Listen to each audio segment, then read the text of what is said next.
Cross டெஸ்கர் of கெரட்டியோட ரெண்டாவது கொலை பார்த்தீங்கன்னா ரொம்ப கஷ்டமா தான் இருக்கும். திடீர்னு டிராவலர்ஸ் வந்து அந்த பக்கம் வந்துட்டு இருக்காங்க. டக்குன்னு ஃபாரஸ்ட் வந்து அவங்களை சார்ஜ் பண்ணுது. ஆக்சுவலி அவங்களுக்கு வந்து ஒரு 300 மீட்டர் ஹெட்ஸ்அப் இருந்திருக்கு. அதனால 2 பேர் ஓடி இருக்காங்க. அதில் ஃபர்ஸ்ட் ஓடனோட வயசு வந்து 30, ரெண்டாவது ஓடனோட வயசு வந்து 40. 30 வயசு ஓடனமே ஓரளவு கடகடன்னு பேஸ் மெயின்டைன் பண்ணி போயிட்டான். என்னதான் 400 மீட்டர் ஹெட்ஸ்அப்ல இருந்தாலும் அந்த 40 வயசுக்காரனால அவ்வளவு தூரம் ஓட முடியல. அந்த எலிஃபென்ட் அவன் மேல கொஞ்சம் கொஞ்சம் ஸ்டெடியா கெயின் ஆகிட்டே வந்திருக்கு. ஒரு கட்டத்துக்கு மேல ஒரு 1.5 கிலோமீட்டர் ஓடுறது பேர் அவனால மூச்சு வாங்கி மயக்கம் போட்டு கீழே விழுந்துட்டான். இந்த எலிஃபென்ட் வாஸ் அப்பான் ஹிம். அவனை மிதிச்சே கொன்னுடுச்சு.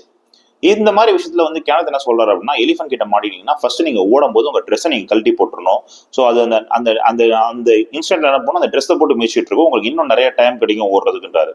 ரெண்டாவது அவர் என்ன சொல்றாரு அப்படின்னு பாத்தீங்கன்னா, ஸ்ட்ரெயிட்டா ஓடினீங்கன்னா எப்பயுமே எலிஃபென்ட் உங்களை பிடிச்சிடும். எப்பயுமே கிராஸ் பேட்டர்ல தான் ஓடணும். அது கிட்டே ஓடணும், பட் கிராஸ் பேட்டர்ல தான் ஓடணும்.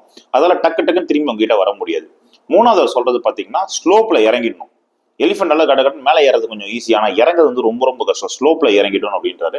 இந்த 3 விஷயத்த பண்ணீங்கன்னா நீங்க எலிஃபென்ட் அட்டாக்ல இருந்து டெஃபினட்டா எஸ்கேப் ஆயிடுவீங்கன்னு சொல்றாரு.